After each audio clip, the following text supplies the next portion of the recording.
எல்லோருக்கும் இனிய காலை வணக்கம். இன்றைக்கி நம்ம ஒரு சிறுகதை தான் பார்க்க போகிறோம். எல்லாருக்குமே ஒரு தெரிஞ்சது தான். நமக்கு எப்பொழுதுமே ஒரு டவுட் இருந்துகிட்டே இருக்கும். அதாவது கடவுள் இருக்கிறாரா இல்லையா, அது எப்படி நம்ம கடவுள் இருந்தால் நமக்கு அது எந்த விதத்துலையாவது உணர்த்துவார் இல்லை, அந்த மாதிரி எதுவுமே இல்லையே அப்படின்னு ஒரு சிலர் நினைக்கிறாங்க. ஒரு சிலர் அது முழு நம்பிக்கையோடு இருக்கிறாங்க. அந்த நம்பாதவங்களுக்காக அந்த மாதிரி ஒரு கதை தான் இது. ஒரு சீடன் தன்னுடைய குருகிட்ட போய் கேட்குறாரு, குருவே கடவுள் இருக்கிறாரா இல்லையா, கடவுள் இருந்திருந்தா அவர் தன்னை வெளிக்காட்டி இருப்பார்ல, நமக்கு எந்த ஒரு இதுவுமே தெரியலையே, நம்ம எப்படி நம்புறது கடவுள் இருக்கிறாருங்கிறத அப்படிங்கிற மாதிரி சொல்கிறாரு. அதுக்கு குரு ஒரு கதை சொல்கிறாரு.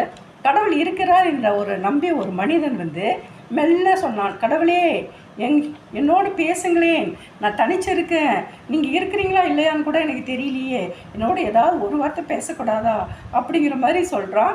அதுக்கு உடனே தூரத்தில் ஒரு குயில் கூவுது, குக்கூ அப்படிங்கிற மாதிரி கூவுது. அதை அவன் உணரவே இல்லை.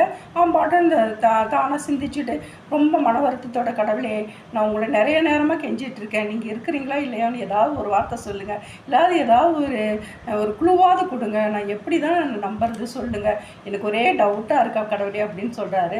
உடனே ஏதாவது ஒரு சமிக்சை செய்யுங்க அப்படின்னு சொல்கிறாரு. உடனே தூரத்தில் ஒரு இடியோசை கேட்குது. அப்பயும் அந்த மூடன் அதை நம்பவே இல்லை. அது எங்கேயோ ஏதோ இடியோசை மழை வரும் போல் இருக்குது, அதுதான் இடியோசை கேட்குதுங்கிற மாதிரி அவன் நினச்சிக்கிறான். திரும்ப கடவுளே சோர்ந்து உட்காந்துடுறான், கடவுளே நீங்கள் இருக்கிறீங்களா இல்லை, ஏதாவது ஒரு குழு கொடுங்க, எனக்கு ரொம்ப கஷ்டமாக இருக்குது அப்படிங்கிற மாதிரி சொல்கிறான். ஏதாவது உணர்த்துறதுக்கு ஏதாவது செய்யுங்க அப்படிங்கிற மாதிரி சொல்கிறான்.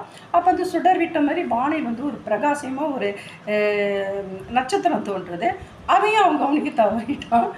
அதையும் கவனிக்காது திரும்ப அவன் புலம்புறான், இந்த கடவுளே என்ன இது, நீங்கள் இருக்கிறீங்களா இல்லையானே தெரியலையே, எனக்கு ரொம்ப கஷ்டமாக இருக்குது அப்படிங்கிற மாதிரி ஏதாவது நீ ஒரு அற்புதம் நிகழ்த்தக்கூடாது அப்படிங்கிற மாதிரி அவன் சொல்கிறான். உடனே கடவுள் மெல்ல கீழே இறங்கி அவர் ஒரு பட்டாம்பூச்சியாக மாதிரி அவனை இப்படி வருடி விட்டுட்டு போகிறாரு.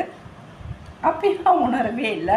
கடவுளே அந்த பட்டாம்பூச்சி அமர்ந்த பட்டாம்பூச்சி அவன் தட்டி விட்டுறான், போ தூர, நானே கடவுள் இருக்காரா இல்லையாங்கிற ஒரு இதில் இருக்க, நீ வேற என்னை தொந்தரவு பண்ணுற அப்படிங்கிற மாதிரி தட்டி விட்டுறான்.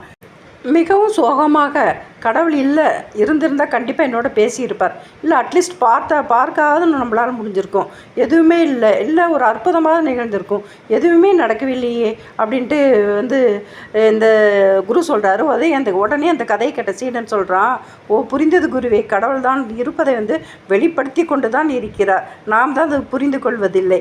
இதிலிருந்து என்ன தெரியுதுன்னா, கடவுள் இங்கு அங்கு இல்லாத எல்லா இடத்துலையும் நீக்கமர நிறைஞ்சிருக்கிறான்னு இந்த கதையிலேருந்து நம்ம புரிஞ்சுக்கிறோம். நல்லது ஒரு கதைக்காலத்துடன் மீண்டும் சந்திக்கிறேன். வாழ்க வளமுடன். நன்றி, வணக்கம்.